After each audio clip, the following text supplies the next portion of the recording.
Good afternoon, everyone. Thank you for coming here in another series of Statistic and Economics program webinar. My name is Erick Hansnata. I'm the Statistic and Economics program manager here at the Forest Wood and Product Australia. And in this webinar, we'd like to explore and discuss the new features in the data dashboard. This is part of the ongoing development and improvement within the dashboard. So if I share my screen,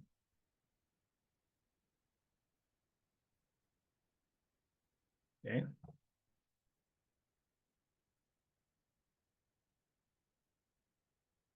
I believe everyone can see my screen right now. And please be advised that some of the people already know about these new features of the Australian dwelling forecast dataset. We launched the new product last week. Then I received feedback from our members, which is good. Have a positive response from the new features.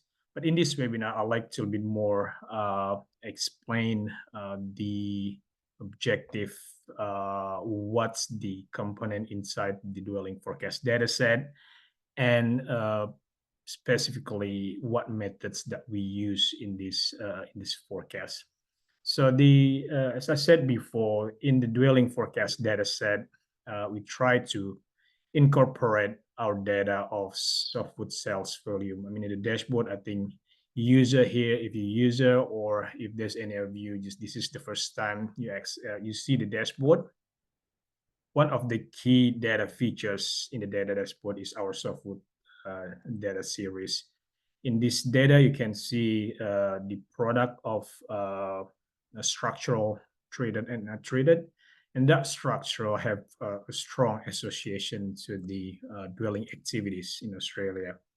And based on input from members, especially those who regularly using the dashboard to support their analysis and strategic decision, they want to know what's the the forecast of dwelling activities. This will include the dwelling, the flow, the stock and flow in the dwelling activities, dwelling approvals, dwelling commencement, dwelling completion, and including the alteration and addition data. So when you open the dashboard, you'll see that there's a new folder here, the Australian Dwelling Forecast Dataset. And last week, we already with the new product, the forecast based on the latest data in April 2025.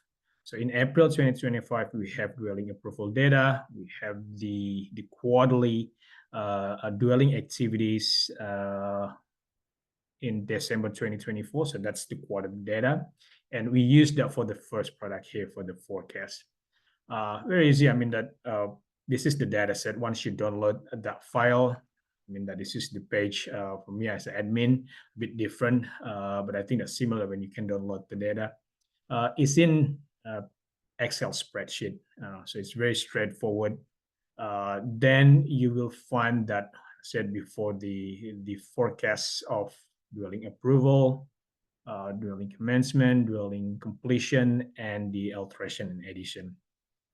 There are two types of data that we present in the data set. First, the seasonally adjusted. So this is the standard when ABS publish the data. They sometimes analyze this in the seasonally adjusted. But some people, I think, analysts here in our members also, they would like to see that we can also present in the trend data. So we also present that in the trend data. So that's the component. The period, what we're doing is in 10 years. So from 2025 to 2035. Let me refresh this again. So I think that, and we summarize that into calendar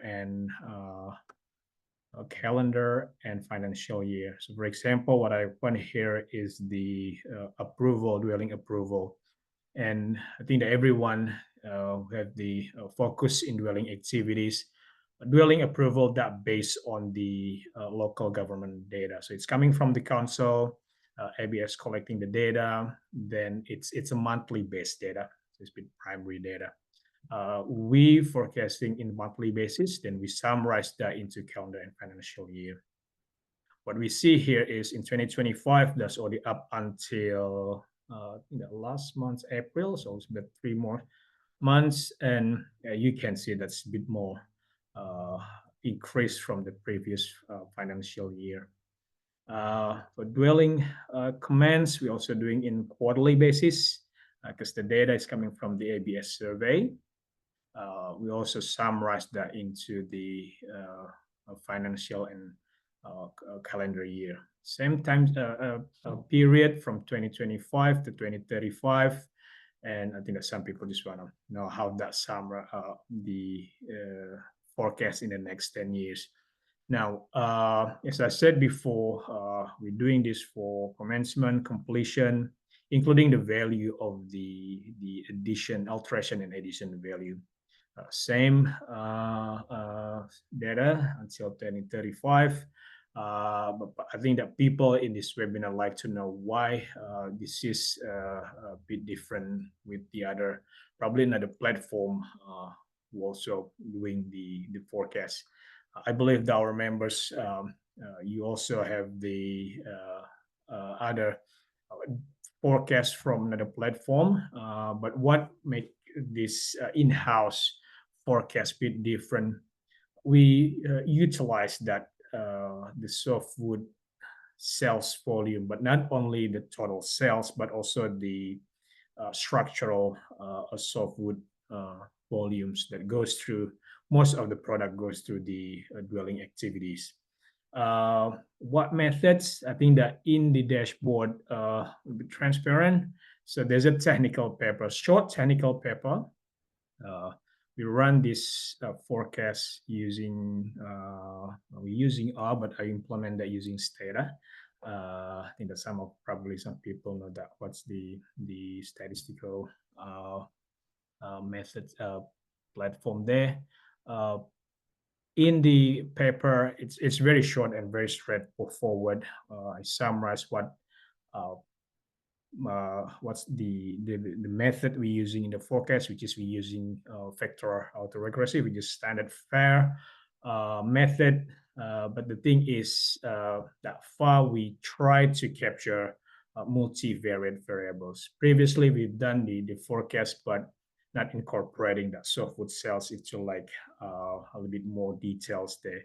So there are some key variables outside the structural softwood, including mortgage index, CPI. CPI in here, we try to measure between CPI in general and CPI housing. Australian population forecasts will be more focused with the specific age group because we try to like incorporating all age group or 2 or 3 specific age group, but we try to capture that have a high association to the movement of the dwelling activities. Now, I think if in audience know about what is the vector autoregressive, there are limitations with using that methods, especially when we want to apply what we call the life or cyclical components. So this is a bit more challenging. So we try to like trial and error which of the model that capture the close association or have that what we call the likelihood with the forecast. So we try that, and I think that there's a lag between the, let's say, the multivariate, the variables to determine the forecast. Then from the dwelling approval, dwelling commence, dwelling completion, there's a lag how that stock and flow coming. So this is a bit more challenging. So we trial and error of that forecast, and I think we present that in the paper. We don't want to like put in 30 pages paper. Try to like as short as like we can. Then straightforward. If someone here like to know the details in the codes, feel free to contact me directly, and we're happy to share that behind the data. And very straightforward when using that one. So what's the approval in there? Then how many legs we use from the commence to the completion. So here the leg structure, what we use is 6 to 12 months. As you know, the completion in Australia right now sits between 9 to 12 months. So we also use the 3, 6, 9, 12 months, then see which one of the legs most suitable with the model. So everything with the forecast, I think in the paper is very clear. We explain what the variable we use for the factorial autoregressive specification, what the variable we use, how the run, including the alteration and addition. This is only a short paper, but at least give you an idea what we're doing with the data set. So it's now available in the dashboard. And I think that for those of you already have the access, previously we have this building activities under the folder of thread and building activities. But in the next, I think that we also in the ongoing improvement to separate that Australian building activities and the trade. So there will be an update in here in terms of the visualization. So we like to provide user with complete the activities, the building activities data, not only with the visualization, but also with the data set. So that forecast in here, for example, it will be updated, refer to the result in the Australian dwelling forecast data set. And there will be like another tab here explaining about including the alteration and addition. Now the question is there any update with the forecast? Yes. This will follow the ABS publication of data. So we try to like update the data every month, because this is part of the study, not just like the product, but this is part of our observation every month looking with the dwelling approval. So for example, tomorrow the ABS will release the latest dwelling approval data. Then as we mentioned in here, that the updated forecast will be updated for the month of May. We're expecting that in the week 4 of May 2025, you'll see that the new forecast data set, and you can see the first forecast and the latest forecast is there, any like a lag or differences there. So you can measure the standard error, what happens in the forecast. So this is part of our study and observation for dwelling activities. And that will, every month, like I said before, probably like a bit different in here. But yeah, that's the nature of how we're doing the forecast. And people who knows that how that you're doing the projection, I think understand how that it depends on the new of actual data. In the data set, you can check as well about the figure. So there's like a summary of the figure. So the ideal is that will, the seasonally adjusted and the trend data will be like the same. But as I said before, this is observation. We will check every once we have the latest information from ABS, we'll retread again the models, probably this improvement again, and at the end we try that capturing the trend. It's been challenging here in the last 15 years. We identified a period between 2015 to 2020. That will the period, I think that the highest of the dwelling supply commencement and completion on average above 100,000 dwellings.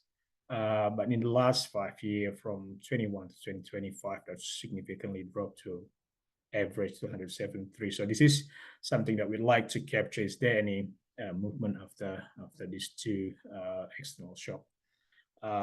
That's the new product here. I think that for those who are the end user members, you can have fully access to the dashboard. But for those who like to subscribe, in the FWPA website, you have this industry data. And if you click that one, there's and you want to access the dashboard, you can go to there and follow the instruction. There's like a subscription, but I think that's part of our ongoing improvements, how we manage here and provide our members and associate members, including the public, if they want to access you with information and data. So yeah, I think that we have 10 minutes. If you have any question or queries, is there any question there? I'll check. Yeah, Eric, we've got a couple of questions from Stephanie Black in the Q&A box there, if you can see them. So perhaps we start with those questions, and then I think I've got another one as well through the chat. Yeah. Can you see that one okay? Yeah. Okay. So first question. Yeah, from Stephanie here. So yeah, in our industry, I think that Stephanie, you know, there's the forest and wood processing industry right now. They have a bit of focus about what's the projection of dwelling activities in the next 5, 10, 15 years.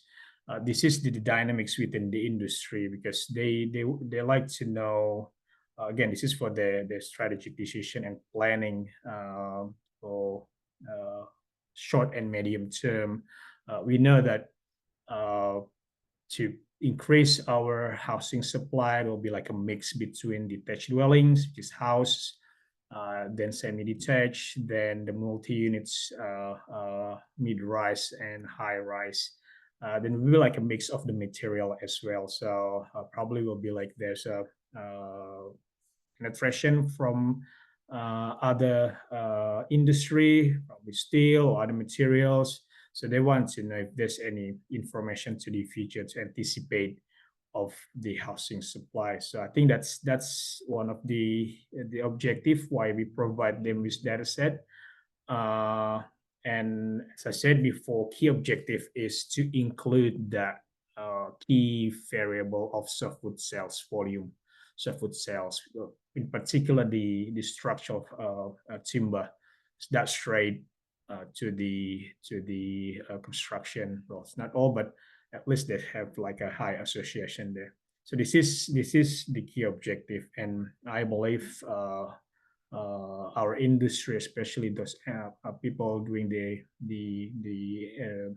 analysis, business forecast, and also planning, they like to know at least there's like information from the industry itself, which is us to support the industry. What's the outlook in the short and medium term, at least in the next 10 years. So that's how we provide this forecast.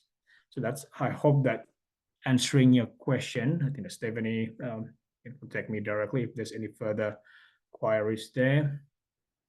Then find this another question from Al. Have you applied any statistical tests?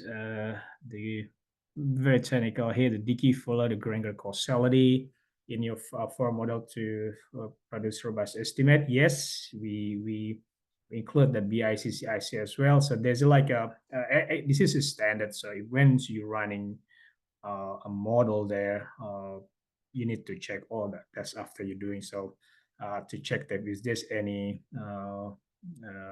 multi-causality, or because that's to as it from that multivariate. Sometimes we thinking this is not fit because probably there's a some issue in the indigenous variable, something like that. But yeah, we apply that one if you want to know that bit details in the model. Feel free to contact me directly, and we can provide that the details in the model for the FAR model. So yeah, we're very open to that. Then there's a question here. I need information and supply of pine wood logs. Where I can find this information. Raj, in the dashboard we have the, so if I'm open in here, one of the key features in the dashboard is the softwood data. We have softwood data up until the state level, so you can find like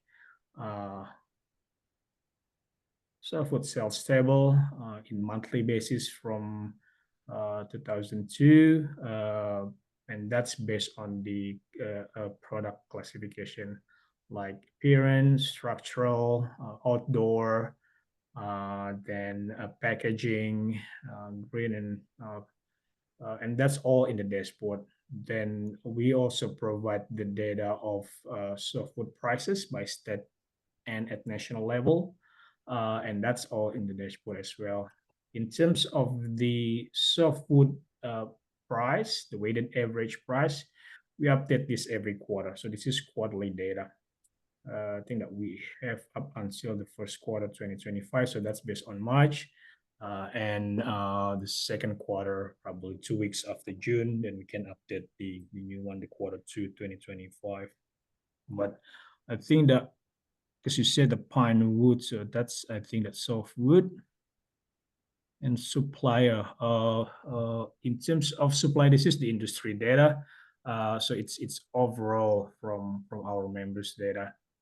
Of the answering, then we can follow up on that one offline, Eric, I think, with Raj, so that's not a problem. And looking for seller to sales to individuals. Okay. Yeah, I think I can follow up that. Raj, you can send me like a query, then I can send or address your question that in details in the email if you'd like to put this, but I can provide that here. Things that's from all. Any more question, Amy, from the audience? I think we've addressed all the questions that were listed here today. I might just quickly share the contact details. So hopefully my screen is fully visible to you all there. Eric has obviously already showed you the web page where you can get access or purchase access to the dashboard if you don't already have it. You will also be receiving a recording of this webinar for you to refer back to or forward to other team members in your organization. The dashboard is available for levy paying members as a complimentary benefit.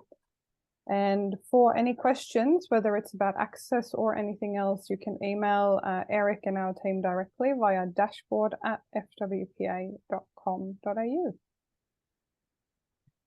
I think that's everything from me, Eric. Yeah, thank you, Amy. And I think if there's no more question, try to get, if there's any further queries or question, he can contact FWP or to the dashboard at fwpa.com.au, that email. And yeah, thank you, and see you in the next webinar. Thank you.